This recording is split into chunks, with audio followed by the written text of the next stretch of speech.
This is the Gridiron Guys podcast with Anthony Stalter and Super Bowl champion Carey Davis. Driven by Dobbs Tire and Auto Centers. Welcome to Gridiron Guys with Carey Davis, Super Bowl champion with the Pittsburgh Steelers. I'm Anthony Stalter, a longtime NFL, columnist, analyst.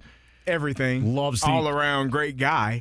More importantly. You know, Carey, on a Monday, you're going to lift me up like that? Good for you, huh? Thank you, Yes, Carey. sir. All right, we're thrilled to be back for another podcast of Gridiron Guys. And, Carey, we talked about this last week. What we're going to do now is get into the divisions. And how we're going to do it, we're going to let the odds kind of lead us. So we're going to go over divisional odds. We're going to give you our predictions for the division. And we're also going to break down the win totals for each team within that division. And we'll do two divisions each week. So we're having this discussion, Carey, in the office, and your producer for the opening drive here in St. Louis, Matt Rocchio, he said, you guys either got to start off with the two best divisions or the two worst divisions.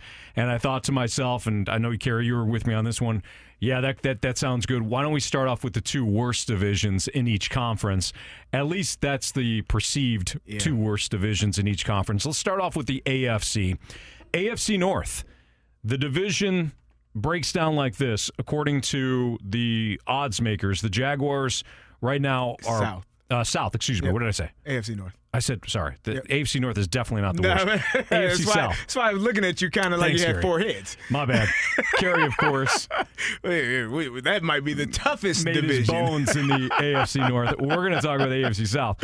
Jaguars are minus 160 to win the division, so that means you would have to, let's just say you're a $10 bettor, you'd have to wager $16 to win 10 on the Jaguars to win the division. You can break that down because I am not very. I don't do well in understanding how that works. So you are my you're my guy when it comes to making sure I know what I'm doing there. I got us covered on that front, Carey.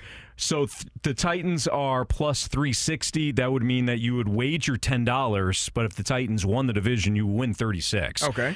The Colts are plus 550. So if you wager 10. You would win $55 if the Colts won the division, and plus 800 are the Texans. So if you wagered $10, you would win $80. The Texans are your longest play in that division. And then if we go over to the win totals, and you'll kind of see who we like in the division based on the win total predictions. Why don't we start off with the lowest team? Why don't we start off with the Houston Texans, Carey? The over-under for wins for the Texans is 6.5. The over is plus 100. The under is minus 122. So what that means is odds makers feel as though they're shading to the under. Okay. Meaning they think that the Texans are more likely to go under.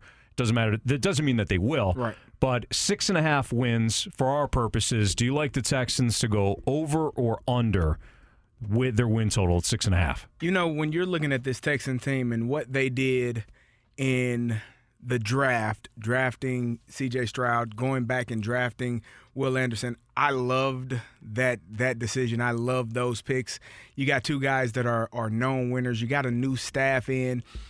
It's going to be a difficult task, but that AFC South is wide open. So I'm going to actually say I think they can go over in wins. Over 6.5, so that would put them at 7. I could see 7 wins because, again, this AFC South is so strange and such a cluster. You know what? Yeah. I think whoever comes out of there, you might not be surprised, but I could see them winning 7 games.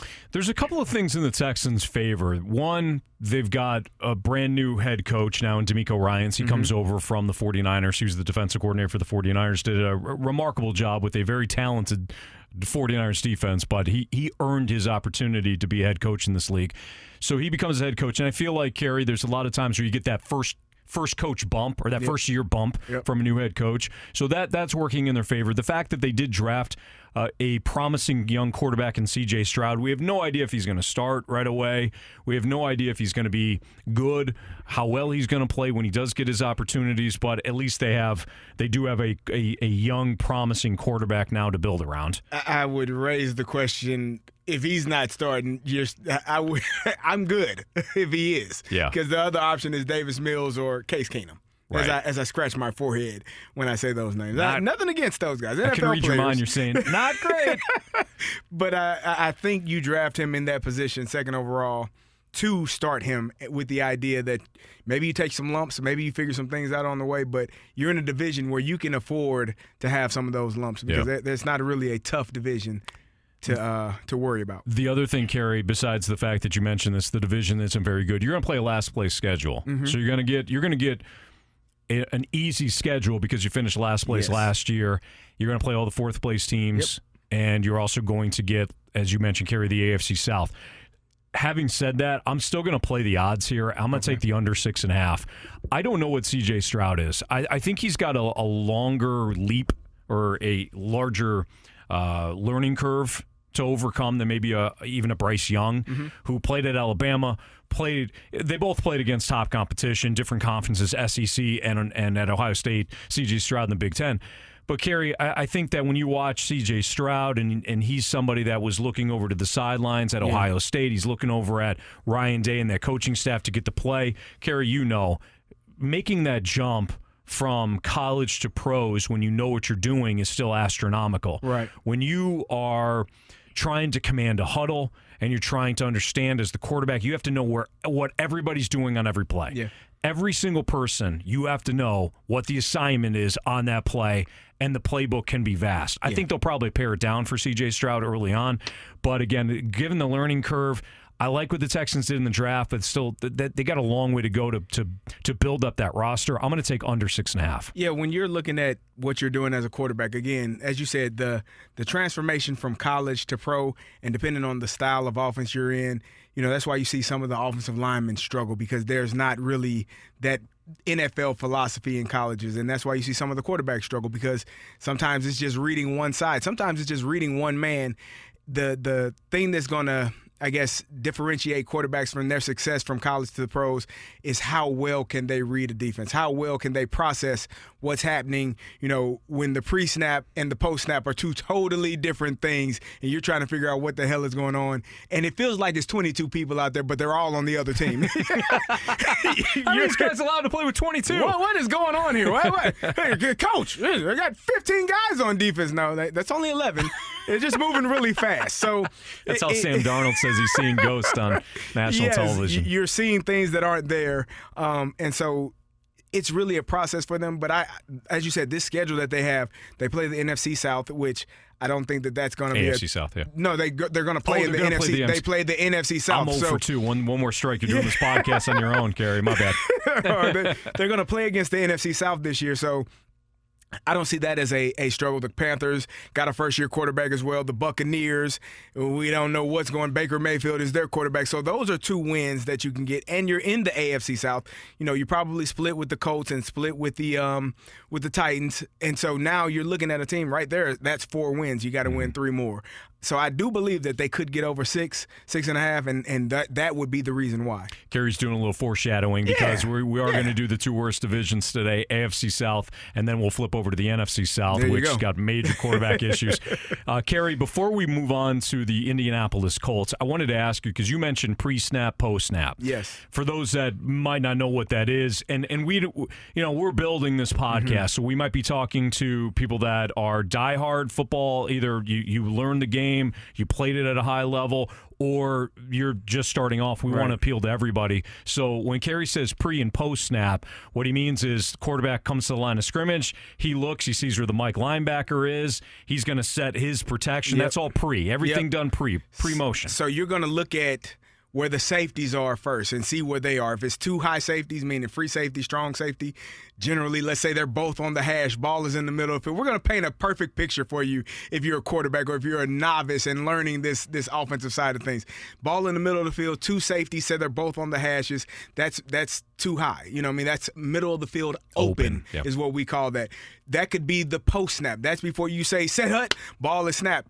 That's the pre-snap. Post-snap, that picture could change drastically, and where now one of those safeties is rolling down, and one of those guys are now covering somebody, which now someone can blitz. So just being able to understand what you're seeing in a split second's notice and understanding pre-snap versus post-snap, knowing what's taking place, that's a lot to pick up for a young player. And if you are struggling with that, one, you're going to see more of it from opposing defenses. And two, you're going to have a long season because you're going to be throwing the ball to the opposition a lot because they're going to be someone in a place that wasn't there before you snapped the ball. And you're trying to figure – that's why it feels like it's 15 to 20 people on defense. Where the hell he come from? What the hell? What are you doing? Now you got defensive tackles dropping and the Mike linebacker. Coach, timeout. What the hell are they doing? Yeah. And so that's the understanding as a rookie quarterback, pre-snap look, post-snap look, and understanding all of the things that take place in the time period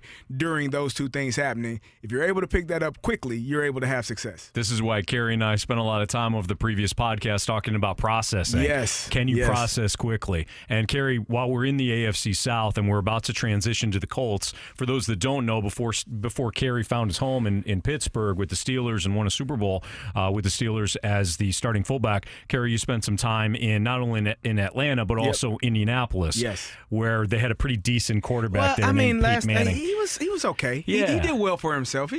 Some people call him the GOAT, some people don't. It's just a matter of preference. We got Peyton Manning was a really good quarterback. Good quarterback, more of a TV star, I think, than he's anything. doing well now. Yeah. I mean, that quarterback, he did okay. I think he won 2 Super Bowls, but he did okay for himself on the football field as well. I would say so. Yeah. So Talk Peyton, about processing. there you go. His damn computer. That's what I was going to ask you. Just watching from my couch or at a game, Carey, Tom Brady post snap. I don't know if anybody's better. Yeah. Peyton Manning pre snap. I don't know anybody's better. But they're both good at both. Correct. But when it comes to Peyton Manning, what made him special? Was it that ability to read a defense incredibly fast? Yes, the ability to read a defense, the ability to understand exactly what was going to take place based on down and distance, based on the front that he was seeing, the coverage that he was seeing, and understanding. I think the thing that playing in Indianapolis was like a football porn almost. You could really – it was so much information, and if you were into that, you could really get into that because the audibles could change from series to series, from quarter to quarter. One audible, the next series might not mean anything because the defense had picked up to what the audible was, and you had to be locked in every single snap and understanding exactly what the quarterback wanted and how he wanted to do it. And for me, like you said, the pre-snap and post-snap, Tom Brady, you would hear post-snap, he's telling running backs, hey, pick him up, he's blitzing, or hey, this is the coverage, run this route. During the drop back, so those types of quarterbacks are able to process things, which is why they win multiple championships and why they have so much success. And to Carey, I think why you see a lot of these, we talk about the draft and, if you're doing reps in the 40, but this is why the quarterbacks why those scores get released. Correct. The Wonderlic, and then I forgot what the other test. S2 cognitive test, I believe. Yeah. It's one of the reasons why they're testing these guys and why that number winds up being not the end-all be-all, yes, but part of the process. Okay, so let's go over to the aforementioned Colts. Mm-hmm. If you look at their win total is the same as the Texans at 6.5, but I talked about the odds makers juicing the under in the Texans case. The odds makers are juicing to the over in the Colts case. So it's still 6.5. Yeah. But if you want the over, you're going to pay a little bit more at -118 as opposed to the under 6.5 at -104. Carey, over under 6.5 wins for the Colts. Anthony, who is going to be quarterback for the Colts? Do we know that yet? I know they drafted a young man, Anthony Richardson, yep. 4th pick overall in Anthony Richardson.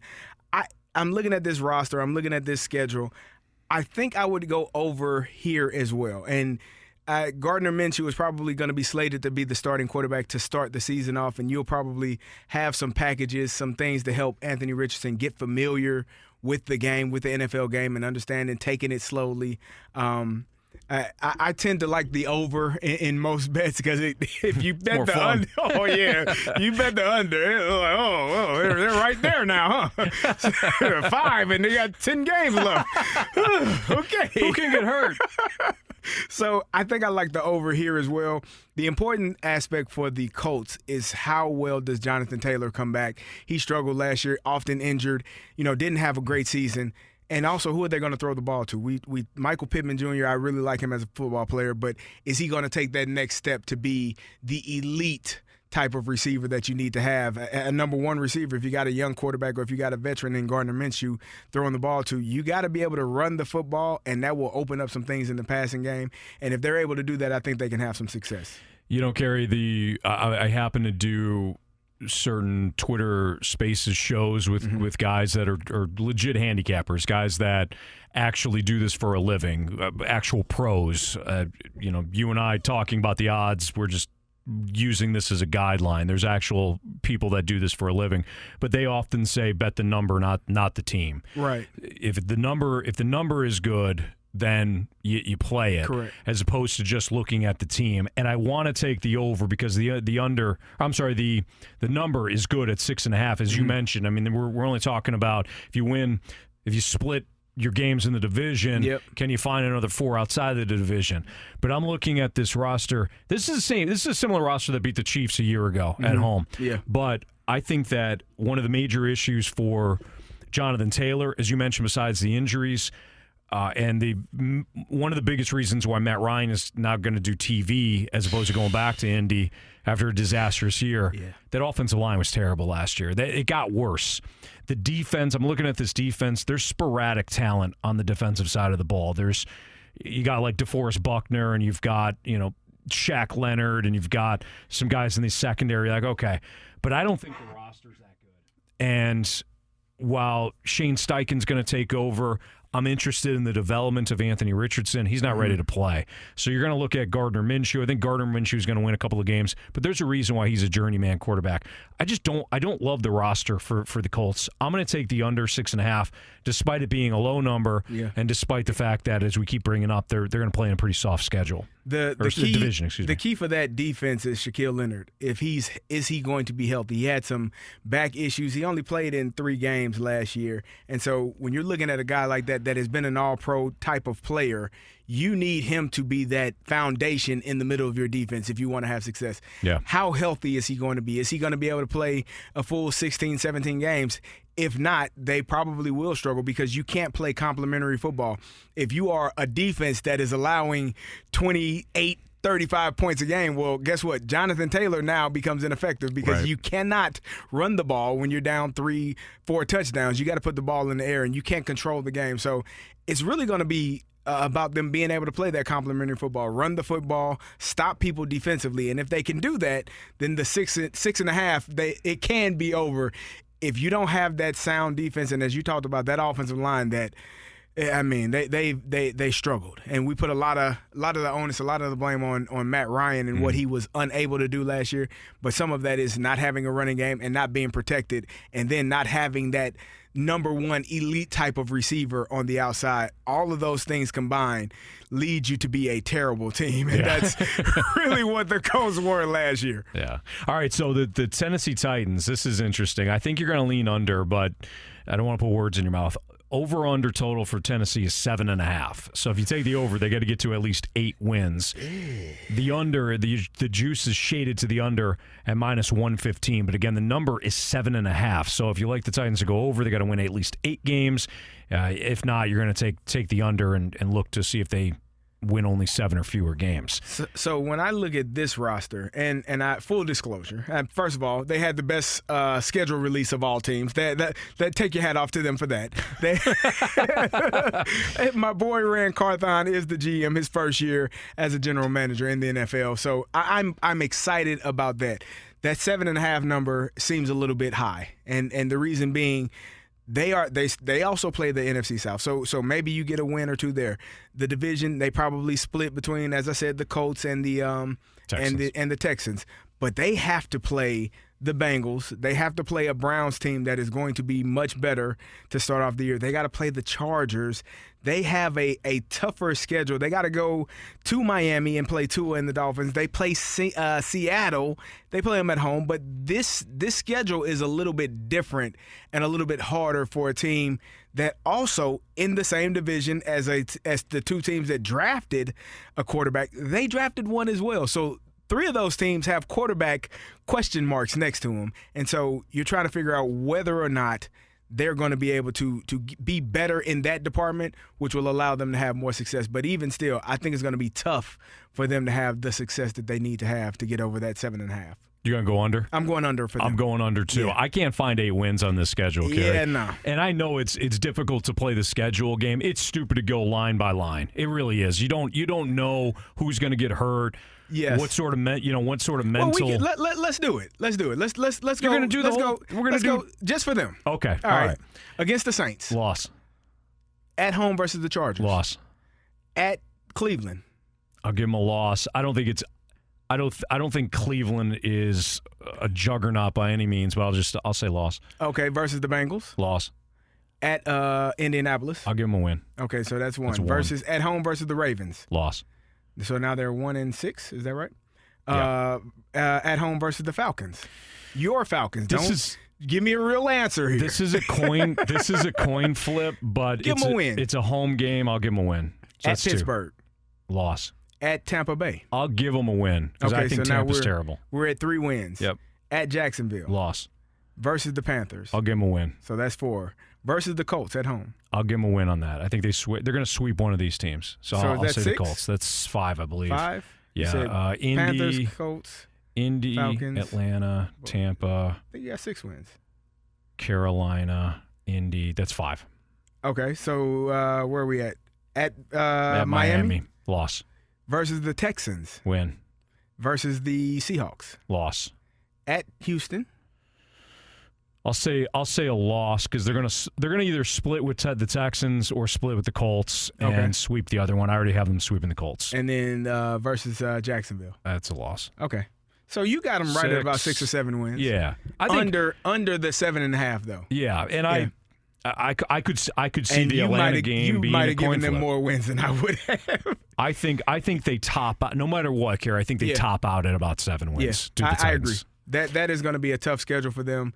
And again, you're trying to figure out what. But here's the thing, we talked about playing complementary football. Mm-hmm. If they got a guy still in the backfield that I don't care what's going on, Derrick Henry, I have been every year. I'm like, okay, this is going to be the year. The tread on the tires is a little faulty. He's gonna stumble. He's gonna struggle this year. Yeah. He just continues to play good football, and I know he missed some time last year, but he's a fantastic football player. And the most amazing thing about him is he's been doing this, carrying the football this many times since high school, and he does not seem to. Eventually, I'm going to be right, but I don't think it will be this year. So just watching him play football and knowing that he has the ability to take that many carries over and over and over again and have success, I don't know how you bet against him. He's a beast. He An really absolute is. beast. All right, so we'll wrap things up here with the Jaguars. The Jaguars total is 9.5. And I went under it with everybody else. I'm going to take the over here. I think they get to at least 10 wins. Ooh. I think they could sweep any one of Indy and Houston, if not both. I think that if you look at some of the outside teams that they play, Atlanta could be a win. They play Atlanta at home. Buffalo is tough, but they get them at home. New Orleans, Pittsburgh, I think Pittsburgh's good, not great. Yeah. I think they can go in there. San Francisco's going to be tough. Cincinnati's going to be tough. Cleveland, Baltimore, Tampa, I think is a win. I think Jacksonville, I don't think last year was a fluke. I don't either. I like Trevor Lawrence. I like the weapons that they have around him. I like that offensive line did pretty well, and we'll see about the suspension to Cam Robinson and see how that impacts them. But I actually like their defense, Carey. I think they did a really nice job a year ago. I really like Evan Ingram, their tight end. They brought him back. Yep. But that defense a year ago, bringing in a local product to St. Louis, Aluakon, I like him a lot. They signed him from Atlanta 2 years ago. Trey Herndon. I mean, they've got some guys that might not be household names, but they play well together. And of course, Josh Allen was the big ticket draft item in 2019. But I think that this is a well coached team. Again, I don't think that was a fluke a year ago, and they seemingly got the quarterback figured out. Calvin Ridley added to that wide receiver mix, so I'm going to take the over. I think the Jaguars get at least 10 wins. I like that pick as well. And when you're looking at this offense, you talked about the weapons. Evan Ingram obviously had an outstanding year last year. You had Christian Kirk. You had Zay Jones, Travis Etienne. They added Calvin Ridley, who didn't play last year. Mm-hmm. He was on suspension because of the gambling. And so when you add a weapon like that, who – I mean, as highly touted as he was coming out of college, you saw him firsthand in Atlanta for a few years. One of the best route runners. He is going to add value to what they do offensively, and this offense could be an explosive offense, unlike some we've seen in the past few years. They have that much talent on that team, and they have a coach that is not afraid to make big-time clutch decisions in clutch moments. So I love what they have on offense. And defensively, I like what they got as well. Josh Allen we always talk about the other Josh. He's the other Josh Allen, but he is a stud and a star in his own right. So I think that they are going to be a very good team this year, and I can see them winning 10 games. They're going to win that division running away. It won't be close. It'll be a 5-6 game lead over whoever is in second in that division. But I do like what they have coming back, and I like what they have at quarterback specifically, because Trevor Lawrence, after the Urban Meyer experience and that whole thing was done with, now we have some solid leadership, and I think they're going to be really good this year. Yeah, that was a redshirt year. Yeah, it was. It was a redshirt year for him. Yep. I mean, he played, but it was such a disaster. I'm sure that the new coaching staff, led by Doug Peterson, had to redo a lot of what was done by Urban Meyer and his coaching staff. And it really wasn't the assistant coaches under Meyer, it was Meyer himself. Yeah. So last year was really kind of Trevor Lawrence's rookie year in some respects. And Travis Etienne. Really they both were second-year players, but Travis didn't play the entire year, his rookie year. So you got two guys that are still learning. And like I said, you add Calvin Ridley. Evan Ingram is going to be one of the top tight ends. He did a fantastic job, and he's more of a receiver that can play tight end, a big body type of guy that can have an impact over the middle of the field. They got all the levels covered in terms of what their offensive weaponry. As long as they keep Trevor Lawrence clean up front, it's going to be a really good season for them offensively. So I have the Jags, the Titans, the Texans, and the Colts. I think the Colts are the last place team.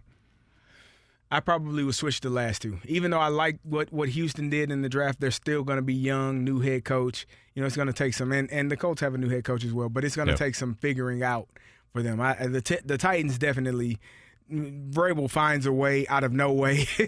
He's a really good coach. He is a really good coach. He finds a way out of no way, and so I think they'll be second, but I would just flip those other two. All right, so Carey and I both like the Jaguars over 9.5. We both like the Titans under 7.5, and then we're split on the other two. Carey, I think, was going more toward the number. Yep. Texans and Colts. Carey's got them going over 6.5. I've got both those teams going under 6.5. It's the Gridiron Guys podcast. Appreciate everybody listening. So the other division that we're going to do today, and we'll do two divisions each week. We did the perceived worst division in the AFC with doing the South, and it just so happens to be the perceived worst division. It's not perceived. No one had a winning record in that division last year. So it's going to be the worst division. And the quarterback that led that team is not there. So it's going to be pretty bad. Good luck with that. So the NFC South, without further ado, let's talk about the NFC South. And we'll go from the odds projections in terms of, fit 1 through 4. We'll start off with 4.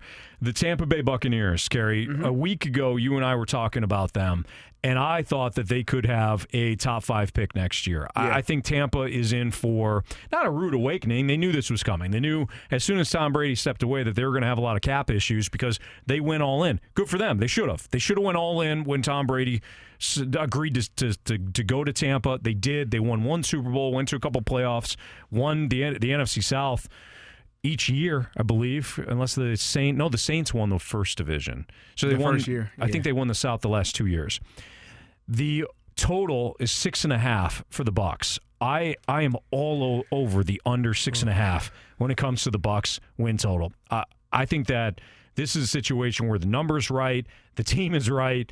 I love the under 6.5. When you look at the team, they got Mike Evans and they got Chris Godwin and they've got some of the top players, Vita Vea on defense and Devin White. Although Devin White was it Devin White or Levante David that wanted out? I think it was Devin White. Devin White.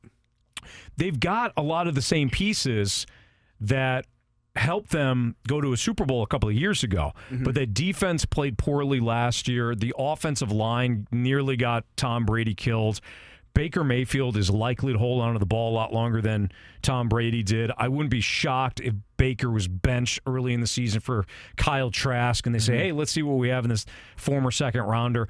Either way, I think that this is going to be a total rebuild year for Tampa, and they fall well short of that 6.5 win total. Yeah, the main component to that is not having the starting quarterback that you've had for the last few years. Baker Mayfield, I thought he did a really good job in his time in L.A., not so much in Charlotte and in Carolina this year. But when he got to L.A. on a short moment's notice, was able to perform really well and kind of really they had to build the game. That's more of his style of game plan. Run the football, play action. The Rams do that better than anyone. And so that was the style that they had. I don't know if Baker in this offense is going to be able to have that same success. I mean, you got Mike Evans, you got Chris Godwin as your receivers. If you got those two guys, you can throw the ball up and they're going to make a play. But the offensive line, keeping the quarterback clean and doing the right thing. We talked about pre-snap and post-snap decisions. If Baker Mayfield doesn't take care of the football, then you'll see this team struggle mightily. And so I agree with you. I think they'll be under. You said 6.5 wins. Yeah. I think they're under. I think they're right there at 6, and again are one of those teams that they'll be picking in the top 8, not top 5, top 8 of next year's draft, because I don't think they are going to have a really good season. Carey, where do you got Carolina? They're 7.5. Their win total is 7.5. I think Carolina's roster is pretty good, and you and I both like Bryce Young, but it's still a team that, as you mentioned before, had a losing record a year ago, traded off, they traded Christian McCaffrey. I thought they had a pretty good draft, but they also had to give up some assets to go up to number 1 to get Bryce Young. Over under 7.5 for Carolina. What do you think? I think I want to go over right at 8. I mean, for me, they are a team, as you said, they went and got Bryce Young. They made that decision. They felt like that was the best in their best interest. What they did offensively running the ball last year after Christian McCaffrey left was, spectacular. And they were a team with Steve Wilks as the head coach, really, many believed, had an opportunity to make it to the playoffs. Maybe they were a DJ Moore helmet toss against the Atlanta Falcons from playing in that championship, from playing and winning that division and playing in the playoffs. And so when you're looking at this team, I do think that they can get over that 7.5 wins and just get to 8 because of the division that they're in. They're going to split a couple of those games and probably sweep one of those two teams in Houston or I'm sorry, not Houston, Atlanta or Tampa. Yeah. And so I think that they'll be okay. I like what they did. They added Miles Sanders. They did a few things good here, and so Bryce Young coming in, I think is going to be a really good football player for them. I'm gonna take the under. I think they're right there. I'm gonna take the under 7.5. I think they're probably a 7 or 8 win team. I think that the odds makers have it perfectly, but I am going to lean toward the under. I worry a little bit about the weapons. I mean, they got DJ Chark and Adam Thielen. Adam Thielen is a really good possession receiver, but we're not talking about somebody that's scaring any defense. Right. Who on that offense is keeping a defensive coordinator up at night? On that offense, who I think is going to be a really good player is they drafted a rookie out of Ole Miss in Jonathan Mingo. I think he's going to be Ole Miss has done a really good job of receivers in the past few years, and I think he fits that mold, kind of the same size, same ability. So he may be one of those guys that kind of come off as a surprise, but you're right. I mean, it's going to be Bryce Young. It's going to be Miles Sanders behind him. And then you got DJ Chark, who is a good receiver, but is he a 1A type of receiver? Adam Thielen is going to be he's probably lost a little bit of a step. He's had a stellar career in Minnesota all of his years, but he's probably lost a little bit. So finding people to get the ball to is going to be tough. But just the way that they ran the ball and the mindset that they had last year, that doesn't just go away. So if you can run the ball, you can find a way to be successful. Okay, so speaking of running the ball, we've reached the Atlanta Falcons. Oh, their totals. Anthony Stalter's Atlanta Falcons. Yes.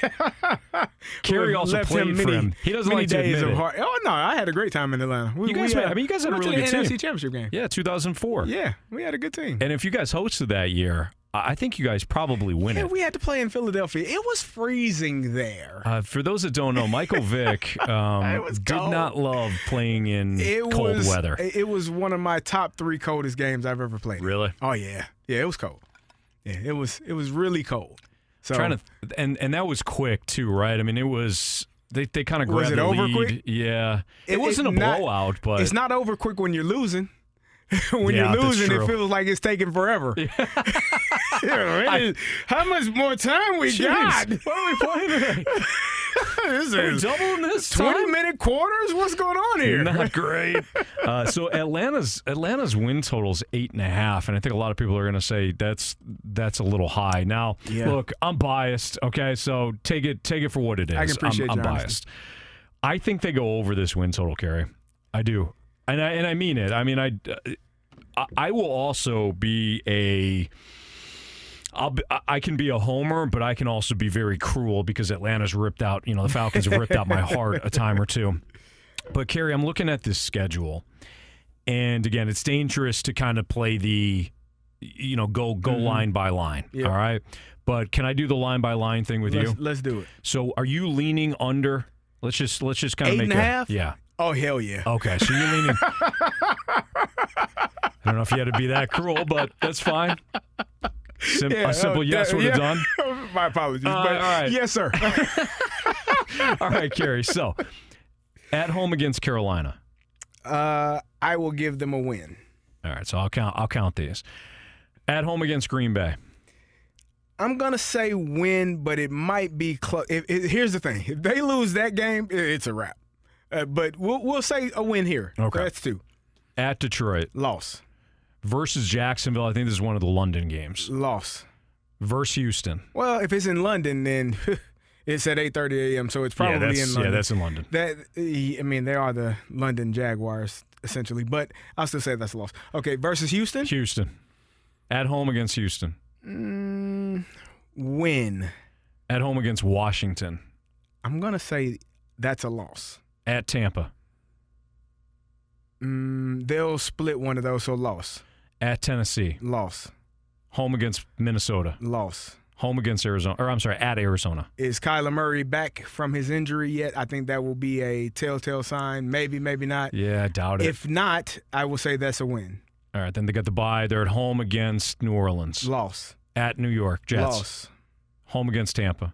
They lost the first one that I said that? Yeah. Okay, so that's a win. At Carolina. Loss. Home against Indy. That's probably a win. At Chicago. Loss. You got okay, that's right. I forgot how much you love I think Fields and the Bears. Chicago is going to be really good. And then at New Orleans. Loss. Okay, so you got them at 6 wins. So you're hell yes or whatever you hell said yes. on the under and a couple of those true. Depending on, like I said, that first game against the Packers, that second game against the Packers, if Jordan Love shows some ability to play quarterback and they're better than most people may think, you could look at this could be a 4-win team. Whew. Yeah. Okay, so hear me out on this. One, they know exactly who they are. Who are they? I want to know. I'm intrigued. They're going to run the football. They're going to run the football consistently, and we know Arthur Smith can design Yes. a really good running game. Yes. Their defense isn't good, but how many wins did they have a year ago? Do you still have the standings pulled up? I do not have them up right now. Oh, yes, I do. Right here. They went 7-10 last year. They went 7-10 last year with a worse roster. 7-10 last year with a worse roster. Kyle Pitts missed most of the year last year. They had Marcus Mariota, who gave away the Rams game, the Washington game.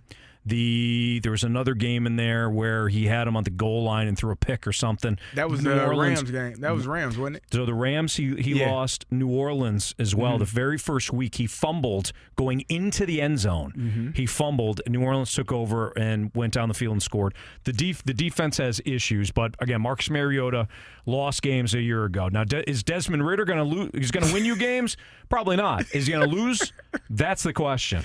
The defense being terrible a year ago, they completely overhauled it. They got Calais Campbell, your guy. You love Calais. I do love Calais. They got Calais Campbell. They got Onyemata from New Orleans, defensive tackle. Grady Jarrett's a stud. He's one of he's their best player. Yep. Bud Dupree, injury plagued season, but we'll see.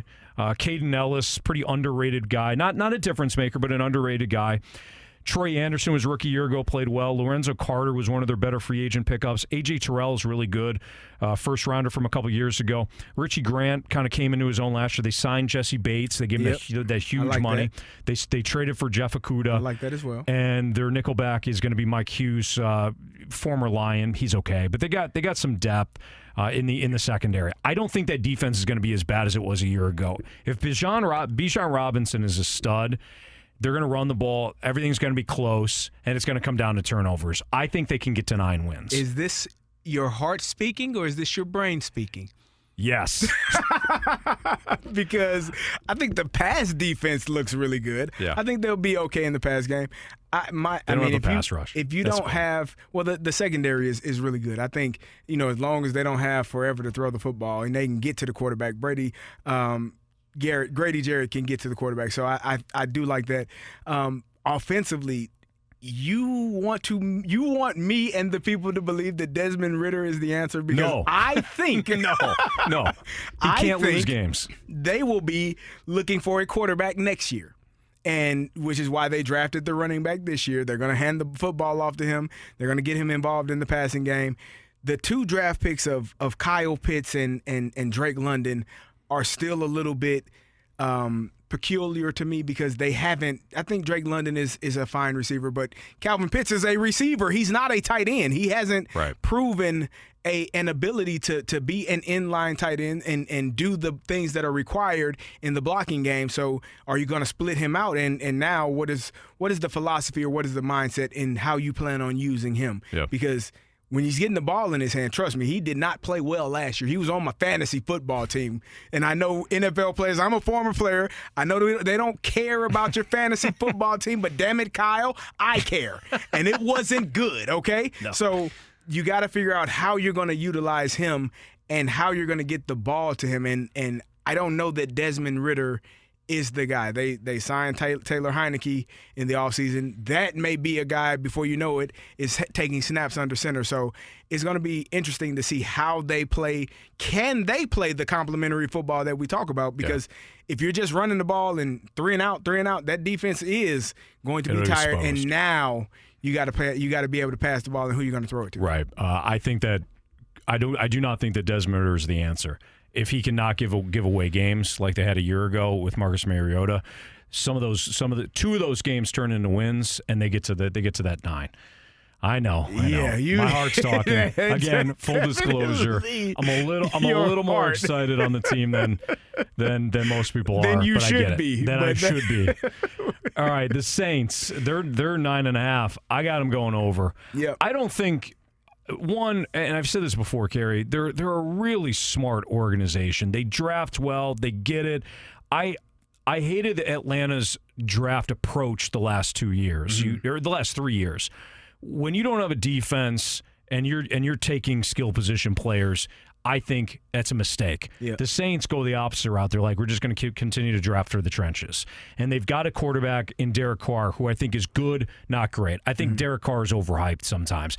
The people that like him seem to really like him. And Carey's... I got my hand raised. Big smile on his face, hands raised. The people who like Derek Carr don't just like him. They seem to love him. Yeah. I think he's more fine than good. But when it comes to this roster, the defense, the coaching, this is a team that gets it. With they got Chris Olave, who I didn't love the pick a year ago, but he's really not the player, but the pick I didn't love. When you have maybe some offensive line question marks, but I think the Saints are built well. I think they win this division, and I think they get to at least 10 wins, which would be the over 9.5. See, I love what the Saints have offensively. If Michael Thomas is healthy, we know what he's capable of doing. Alvin Kamara, for whatever reason last year, they decided not to give him the ball as frequently or do all of the explosive things that he's capable of doing. You talked about Chris Olave. I love him as a receiver. I think they have special weapons, and then you got Taysom Hill, who is, really the Swiss Army knife, the guy that can do everything that you need him to do, whether it's taking snaps, playing fullback, running back, tight end, return, whatever the heck you want him to do, he can do. And here's my thing. You upgraded Stalter. Andy Dalton was the quarterback last year. This is an upgrade when you add Derek Carr to your roster. And so for me, that is a blessing in and of itself, because he's going to be much better than what you got out of the quarterback position last year. And then you look at their defense. They drafted Brian Brees out of Clemson, who I thought that was their first overall. That was their first pick in the first round. I thought that was a heck of a pick. And I just really like what they have done defensively for the last 3, 4, 5 years. We talk about Derek Carr and what most people think is terrible. He is a very good quarterback that has played on some very bad football teams, especially on the defensive side. Mm-hmm. He has led his team back to fourth quarter victories. Why? Because the defense gives up leads often in Oakland/Las Vegas. So for him, getting to a defense that is sound, being surrounded by elite athletes and playmakers in Kamara, Thomas, Olave, you're going to look at a guy that has probably his best season of his career, because now he's able to play that complementary football with studs and guys that make plays happen. Carey, this might be just a total narrative, but I find it interesting, too. The Raiders didn't get past midfield, I believe, until either late third quarter or early fourth quarter a year ago in New Orleans. Mm-hmm. They couldn't get past midfield on Dennis Allen's defense. Right. I wonder, with Derek Carr now in the building, if I'm Derek Carr, I'm going right to Dennis Allen and saying, hey, what did you know? Now that we're on the same team, tell me. Yeah. What? Because now you're talking about what is the weakness that you spotted, or a weakness in that offense that you spotted? Because that was my worst. That was the worst game of my career. Right. And now that he's in the building, I think maybe they can coach him out. They still wanted him. They nearly traded for him. And this is a guy, again, who couldn't move the football past midfield for 2.5 quarters. Right. They still wanted him, still almost traded for him, still signed him. So I find that to be fascinating. Either way, Dennis Allen always knows what he's doing defensively. I got the Saints, the Falcons, the Panthers, and the Bucs in that order. Switch the Falcons and the Saints. I mean, the Falcons and the Panthers. Panthers for me. So you have the Saints, the Panthers, the Falcons, and the Bucs. Yes. And listen, this is going to be a coin toss for the bottom of the barrel of the NFC South division between the Falcons and the Buccaneers. Wow, you really hate the Falcons. I just don't think they got better. I don't think that they did. I mean, Bijan Robinson he's going to be a hell of a running back, but you know what you can't do? You can't throw the ball. You can't hand the ball to yourself. You can't open up holes for yourself. You can't go out and play defense when the defense is struggling. And so there feels like there were so many more things that they could have done differently. If they were going to draft him at that spot, maybe you trade the pick and move back a few spots. I don't know. I just don't think that that's the answer for what they're going to be able to do to have success. Because if you can't throw the ball, Anthony, it's going to be 9 people in the box. 8 people saying, go ahead and try. Hey, go for it, Bijan. He ain't going to beat us. You figure it out, Desmond. Yeah. You figure it out on your own. And so I think that's what it boils down to, just playing that football where you're able to pass, you're able to throw, you're able to run, you're able to pass. And if you're not able to do both, defensive coordinators are pretty intelligent. They can figure it out really quickly. So, Carey, there's only one way to settle this. The total was 8.5. I said 9 wins. You said 6, I believe. Yeah. So with a chance of being 4. With a chance of being 4. So you really hate them. Cloudy with a slight chance of meatballs. Is what there you go. How about this? We'll set it at 7. Okay. If they win more than 7 games, okay, you owe me a steak dinner. Let's do it. They finish with fewer than 7 wins, I owe you a steak dinner. I'm with it. If they finish right at 7, that's kind of where we had. Like we split the difference. It's a wash. Okay. We call it. So if they do what they did a year ago. And I don't like betting the under, but I would bet the under. Yeah, here. you were passionate. You wouldn't even bet the under in the damn Texans. 8.5 was under for me. So yeah. Okay, so 7 it's a push. They win 8 or more. Carey owes me. If they I feel like I'm getting hustled now. Let me think about this. Well, we could do 8. 7.5. 7.5. Okay, so 7.5. So there's no. So 7.5. So there's no push now. No push. They get seven or fewer wins than I owe you. Yeah. 8 or more wins than you owe me. Oh, Carey. Carey. That's Carey Davis, Super Bowl champion. I'm Anthony Stalter. We appreciate you listening to Gridiron Guys here on the 101 ESPN podcast. Next week, let's throw it out there. What divisions do we want to do next week? We started off with the worst. I don't feel like there's any like more dreadful divisions. So let's do the I guess second worst. How about that? We're AFC. Ooh, man. AFC East. You got the North. I think we should let's do the North. You want to do the North? Because you got because there's a lot of. I don't think it's bad. I think it's just a lot of questions. It's a lot of questions. So AFC North. AFC North. Let's go NFC North. And NFC North. Because I love the Bears. And I love Justin Fields. Okay, so and Carey, I love the Lions too. Carey and I are going to disagree a lot next week because I think he's overhyping 2 teams in that NFC North while underhyping one team in the NFC North. So we'll talk about those 2 divisions next week. Again, we appreciate you listening to the Gridiron Guys podcast. For Carey Davis, I'm Anthony Stalter. We'll see you next week. Thanks for listening to the Gridiron Guys podcast with Super Bowl champion Carey Davis and Anthony Stalter. Driven by Dobbs Tire and Auto Centers. Check out the Gridiron Guys podcast page at 101ESPN.com.